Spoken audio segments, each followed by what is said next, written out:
How's it going, guys? Welcome back to the channel. Today's video, we're doing a proper YouTube trend video, one that always does pretty well, and that is going to be 5 things I love most about my RS3. My 5 favourite things up to this point. I think I'm in 2 months ownership of the car now, so I'm going to show you what I like most so far.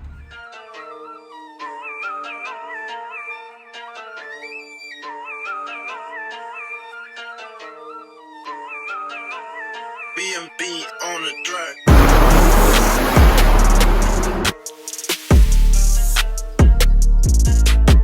So guys, welcome back. Just before we do get into the video, if you watched last week's video, you'll know I mentioned about the small little giveaway I'm doing, which will be of the number plate mounting brackets for the A3, S3 or RS3. I've got 2 types here, 13mm and 11mm, and today I'm going to tell you how to enter so you can get yourself a set of these. So guys, it's going to be really simple. The 11mm are for the 8Ps, and I'm pretty sure the 13mm are for any of the newer A3, S3 or RS3s, providing that you've got a honeycomb grille. If you want to double check it, all you're going to need to do is get a tape measure and measure the depth of your grille. So guys, just to show you what I mean, here are the 11mm which fit the 8P. When I say depth, I mean the depth of your grille this way. So obviously that slots in that way and twists around. As you can see, they fit the 8Ps. But for the newer generation A3, the depth of the grille is slightly more, about 2mm more, hence why you need the 13mm clips. And as you can see, they really tidy up where your number plate sits. You don't have this horrible plastic trim, and it gives that floating effect on the number plate. It looks class. Right, so to enter, it's going to be really simple. All you've got to do, subscribe to the channel, put a thumbs up, like this video. All I want you to do is put a comment in the comment section below and put either 11mm or 13mm. That's all you've got to type. So go in the comment section, put 11mm, or if you need the 13mm for your car, put 13mm.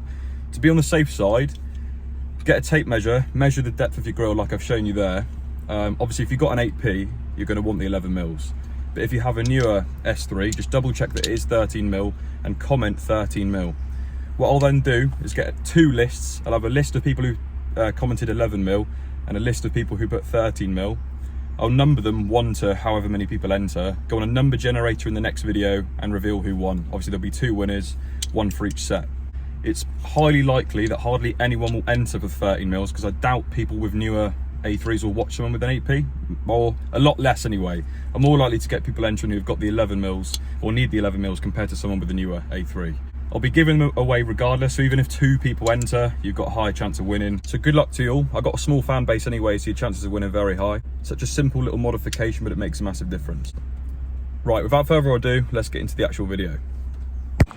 So then, number 1 on my list has got to be the front end styling and the aggressiveness of the car.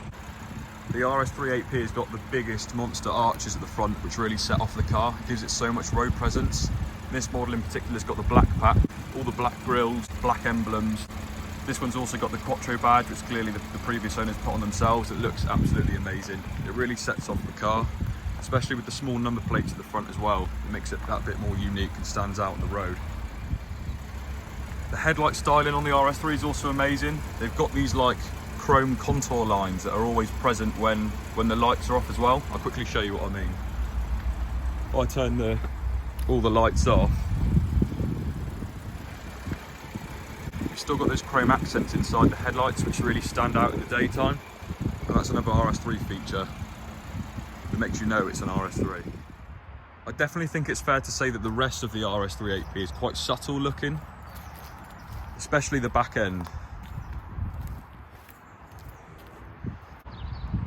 Other than the spoiler, diffuser, left-hand twin exit, there isn't a lot that gives it away.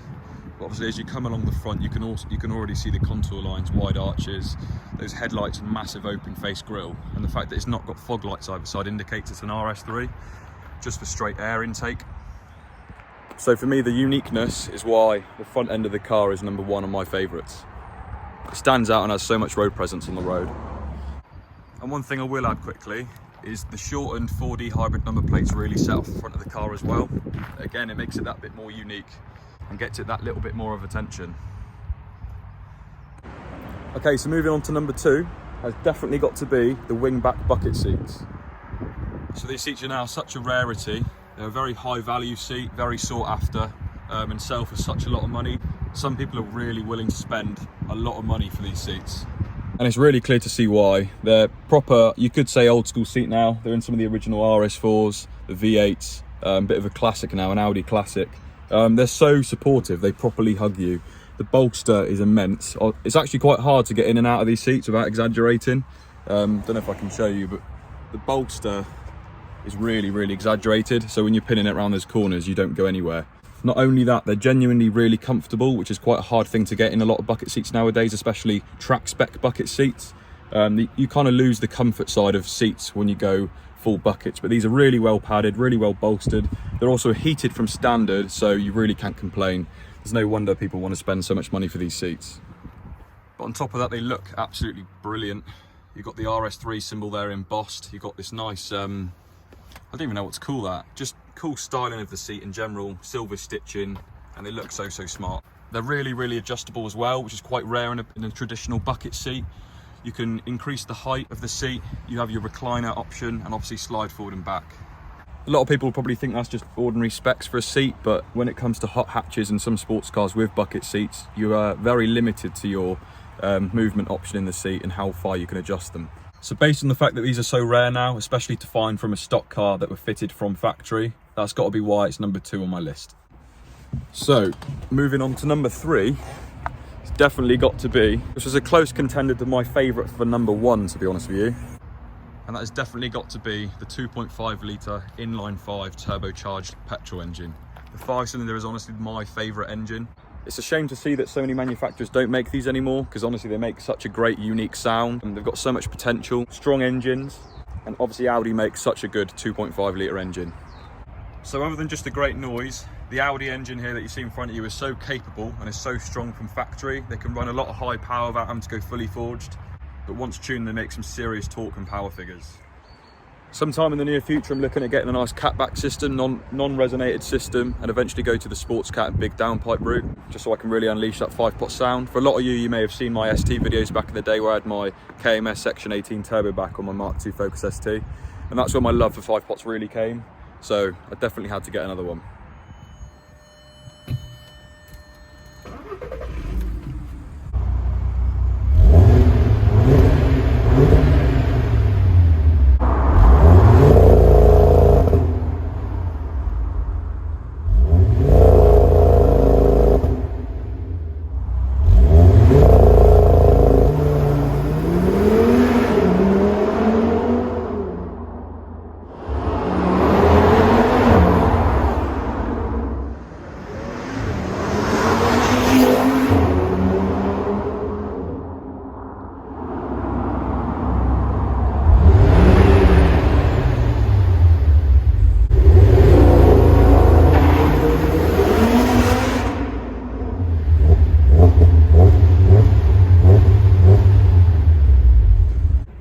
So as you can hear guys, the sound this car makes is unbelievable. It's so good. Even from stock, this car's 100% standard. Obviously I've got a valved exhaust from standard with the little S button. It opens up a flap in the exhaust. All those clips you heard then with the valve open in sport mode, and it sounds amazing. So I can't wait to get an aftermarket exhaust and see how it sounds then. So moving on to number 4, for me that is going to be the S-Tronic automatic gearbox. It's the first time I've had a DSG box, and it's amazing. At the start it was a little bit weird to get used to. My 4 previous cars have all been manual. Obviously you're always ready with the clutch and your left hand for the gear stick, but in this case all you've got your 2 pedals, your brake and your throttle. All you've got to worry about is flapping the paddles if you're in manual mode, or just using your right foot for braking and accelerating. So the RS3 8P and the 8Vs only ever came in an automatic. It's a 7-speed automatic gearbox. You've got your park, reverse, neutral, drive mode and sport mode, and obviously you've got your manual mode and you flick across to the left. It's a very, very clever gearbox. It always knows when to downshift or upshift. For example, let's say you're going up a hill in 4th and the car notices it's slightly lacking a little bit of power or torque, it will drop it down into 3rd really smoothly and pull you away. Likewise, if you're in sport mode, you're approaching a roundabout, it will downshift at an appropriate rev range, so you're always within that power band, so you're always on boost. Obviously, if you're in manual, you get to pick and choose when you change gear. Unlike other automatic gearboxes, it's much quicker and responsive. So when I said about it going up a hill and downshift into 3rd, it won't hesitate, it will do it straight away. Whereas other gearboxes may take a few seconds until it realizes the car really does need to downshift, if that makes sense. So in other words, it's really refined and precise. So other than the box just being smooth and fast, it's also really, really strong. I can't tell you the exact power figures, but I know some people running like 600 or even 700 brake horsepower still on a stock box, haven't had to change anything yet, which is amazing. Just saves you a bit of money down the line, don't have to worry about upgrading anything just yet. Another really cool feature on the gearbox is it gives you that proper performance feeling. If you're really lightly accelerating and change gear, it will take about 2 seconds for the revs to drop and change your gear. Whereas if you're on half throttle, that gear change will happen a little bit quicker and you get a little bit of a kick as you change gear. But if you're on full whack and have your foot to the floor, the gear change will be very quick and abrupt. You'll feel a nice, satisfying shove in the back of your seat as you change gear. So then, moving on to my 5th and final point of this video, that has definitely got to be the overall practicality of this car.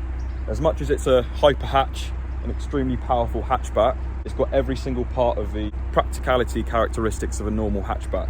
Obviously it's an A3 at heart, so it's a family hatchback. It's got 5 doors, a nice big boot, and the fact that it's small means you can get it into tight spaces and don't have to really worry about parking too much. So I work on a building site, so my boot is always filled with crap, like boots, wellies, seat covers, and general bags and all that kind of crap. It's cluttered at the minute, but it gets everything I need in for work. Put a boot line at the bottom and I don't have to worry about getting cement or mud at the bottom. Keep it nice and clean. Like I said, 4 doors, and there's plenty of room in the back. 3 seats there. Excuse the horrible seats, they need a good clean, and the mats. And then moving back inside,